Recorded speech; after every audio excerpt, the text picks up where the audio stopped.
سرسبز اس گلزار کے یہ پھول ہیں عطار کے، مردہ دلوں کو دے جلا، ہادی ہے طلبگار کے، طلبگار کے۔ الحمدللہ رب العالمین والصلاة والسلام علی خاتم النبیین، اما بعد فاعوذ باللہ من الشیطان الرجیم، بسم اللہ الرحمن الرحیم۔ صلاۃ والسلام علیک یا رسول اللہ وعلی آلک واصحابک یا حبیب اللہ۔ صلاۃ والسلام علیک یا نبی اللہ وعلی آلک واصحابک یا نور اللہ۔ رسالہ ضیاء درود و سلام پیج نمبر 2، فرمان مصطفیٰ صلی اللہ علیہ وسلم نمبر 4۔ مسلمان جب تک مجھ پر درود شریف پڑھتا رہتا ہے، فرشتے اس پر رحمتیں بھیجتے رہتے ہیں۔ اب بندے کی مرضی ہے کم پڑھے یا زیادہ۔ صلو علی الحبیب صلی اللہ علیہ وسلم۔ میں KPK سے آپ کی خدمت میں حاضر ہوں۔ یہاں پر ماحول دیکھا اور آپ کی زیارت ہوئی تو پھر امامت کورس کا شوق ہوا۔ ابھی یہاں پر امامت کورس کر رہا ہوں۔ ماشاءاللہ۔ تو حضور ہم نے تو پہلے کبھی ویسے پراپر طور پر نماز بھی نہیں پڑھائی کسی کو، اور یہاں پر جو ماحول ہے ماشاءاللہ بڑا محبتوں بڑا ماحول ہے۔ یہاں پر ہم اگر نماز میں سستی ہوتی ہے تو اسلامی بھائی ہمیں اٹھا دیتے ہیں، پھر ہمارے استاد صاحب ہمیں پڑھاتے ہیں، سارا کچھ بتاتے ہیں۔ تو آپ سے یہ عرض کرنا تھا کہ جب ہم یہاں سے سیکھ کے جائیں گے، آگے نماز پڑھائیں گے، تو وہاں ہمیں کیسا ہونا چاہیے، اور وہاں پر کیا ہمیں ایسے محبت کرنے والے لوگ ملیں گے، یا ہم پہ کوئی تنقید کرنے والے ہوں گے، یا وہاں پر ہم کو کس طرح کے حالات کا سامنا کرنا پڑے؟ اللہ اللہ۔ اصل ماحول بنا ملنا تو مشکل ہوتا ہے، بنانا پڑتا ہے۔ اس لیے وہ آپ کا کردار جو ہے نا وہ ماحول بنائے گا۔ اگر امام صاحب چڑچڑے ہوں گے، جھاڑتے ہوں گے، لوگوں کو لفٹ نہیں کراتے ہوں گے، ہاتھ نہیں ملاتے ہوں گے، صرف یوں کر دیتے ہوں گے وغیرہ، اگر یہ انداز ہوگا، قرضے مانگیں گے، اپنے دکھڑے روئیں گے، یہ بھی ایک مانگنے کا اسٹائل ہوتا ہے۔ بولیں گے کچھ بھی نہیں کہ مجھے دو، راشن کم ہو گیا ہے، تنخواہ پوری ہے نہیں، پوری ہوتی نہیں ہے، تنخواہ کم ہے، اتنے بچے ہیں، فلاں بچہ بیمار ہے، دوا لانی تھی لیکن اب کیا کروں، پیسے کم پڑ گئے۔ تو یہ بھی ایک انداز ہے مانگنے کا۔ نہیں آپ بس دعا کر دیں تو آدمی ہو رہا ہے، بڑا اچھا آدمی تو مانگتا نہیں ہے بیچارہ، خالی اپنے کو دعا کا بول رہا ہے، تو وہ جلدی جیب کی طرف ہاتھ جائے گا کیا؟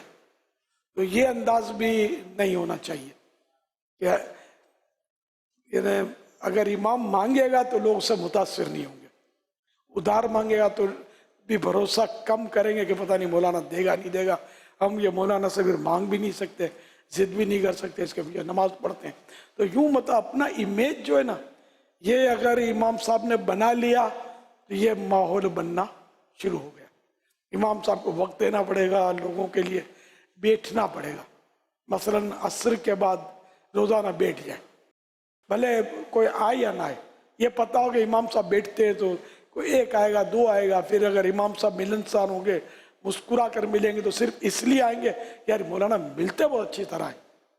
تو یوں مطلب ہے کہ آپ کے ارد گرد ماحول بنے گا اور آپ اس میں نیکی کی دعوت دے پائیں گے۔ آپ کے ہاتھ میں۔ حضور ایک بات چھوٹی سی اور عرض کرنی تھی کہ جس طرح ہمیں ہمارے استاد صاحب پڑھاتے ہیں، قاعدہ وغیرہ پڑھاتے ہیں، قرات پڑھاتے ہیں، تو اب اس میں ہمیں کتنی قرات سیکھنی ہے کہ جس میں ہم نماز پڑھا سکیں، پھر ہم بھولیں بھی نہیں اس میں؟ کچھ اس بارے میں ارشاد فرما دیجئے۔ آپ کو بتا تو دیا ہوگا کیا فرض ہے، کیا واجب ہے، اور ریپیٹ نہ بھی کروں تو آپ کو تو پتہ ہی ہوگا، بہت کچھ پتہ ہوگا۔ ہمارے تحت جو امامت کورس اس وقت ہو رہے ہیں تو 50 رکوع ہم یاد کروا رہے ہیں امامت۔ اچھا، یہ نصاب سلیبس میں اپنے؟ جی ہاں۔